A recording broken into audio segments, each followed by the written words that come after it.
J'ai été intriguée par le premier roman de Sarah Oroquieta qui vit en Suisse et est publié par les éditions Zoé parce qu'il a un titre pas vraiment attirant, Rapport d'activité. C'est l'histoire d'un homme de 31 ans qui se dit heureux, une vie bien rangée, travaille, vit encore chez ses parents, n'a pas de petite amie et pourtant n'est pas pédé comme il l'a répondu à une question de sa mère inquiète de ne jamais voir une fille dans les parages. Un de ses amis lui dit qu'il devrait tenir un journal intime. Sa sœur essaie de l'en dissuader, elle dit c'est pour les cassos. Et lui, Loïc, c'est vraiment pas un cas social, c'est tout à fait le contraire, comme le montre son journal qu'il a décidé de tenir pendant un an à partir du 23 décembre 2022. Je vais vous lire quelques lignes du 25 décembre, jour de Noël, mais on n'en sait rien. C'est un jour comme un autre, un dimanche avec la routine du dimanche. Repassage et ménage, changer les draps, recherche en ligne autour de la question du journal intime. Tout le monde sait en gros ce que c'est. Anne Frank s'adresse à Kitty. Pas tous les jours, le journal comme exutoire. Point 1, en principe il est tenu secret. Point 2, je n'y avais pas pensé. Les historiens les étudient, l'histoire n'est plus écrite alors par les vainqueurs, expliquait l'article, mais par des quidam.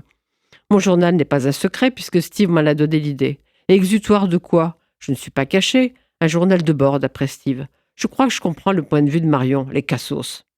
Je ne sais pas si je vais jouer le jeu de se relever singulier. De quoi? De rien, on verra. Apparemment, tout est d'une totale banalité. Mais au fond, scruter au jour le jour une existence si banale recèle sûrement des surprises. Alors qui est vraiment ce Loïc? Ingénieur en informatique, employé modèle, regarde des documentaires historiques, s'inquiète de la guerre en Ukraine, s'intéresse un peu au foot. Quand il rencontre une fille dans une soirée chez les amis, il oublie de lui demander son numéro de téléphone. Alors, faut-il s'inscrire sur un site de rencontre? Il a une semaine de vacances, décide d'aller à New York. Mais on n'en saura rien. On ne saura pas ce qu'il a fait là-bas, le journal s'interrompt le temps du voyage.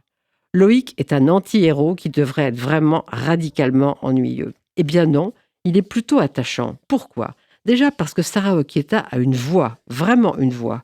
Et puis Loïc, donc, il va changer de travail, il va quitter sa famille pour prendre un appartement. Son père meurt. Cette année 2023, malgré les rituels, comme je vous ai lu, les dimanches, changer les draps, etc., a été agitée et se termine dans l'incertitude. Cette manière de consigner sa vie a peut-être, dit Loïc, changé son destin. Mais surtout, eh bien, elle interroge chacun d'entre nous sur sa propre existence, ses habitudes, ses craintes, ses faiblesses.